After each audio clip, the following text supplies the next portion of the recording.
লিটন দাসকে কাঁদিয়ে নতুন রেকর্ড করল শামীম। মাত্র ১৬ ইনিংসে লিটনের রেকর্ড ছুঁয়ে ফেললেন শামীম। ২১ ম্যাচের আন্তর্জাতিক টি-২০ ক্যারিয়ার শামীম হোসেনের। এই ২১ ম্যাচে বাংলাদেশের ব্যাটসম্যান ব্যাটিংয়ে নেমেছেন ১৬ বার। ক্যারিয়ারের প্রথম ২ ম্যাচেই ২০০-এর বেশি স্ট্রাইক রেট ছিল শামীমের। শামীম ২০০ স্ট্রাইক রেটে ব্যাট করেছেন ক্যারিয়ারের সর্বশেষ ২ ম্যাচেও।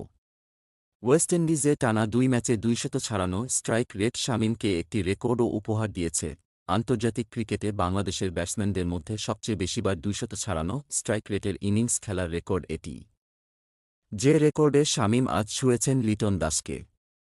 কমপক্ষে ২৫ রানের ইনিংসকে মানদণ্ড ধরেই করা হয়েছে এই হিসাব। শামীম ১৬ ইনিংসে ৪ বার ২০০ স্ট্রাইক রেটের ইনিংস খেললেও লিটন এ পর্যন্ত খেলেছেন ৯২ ইনিংস।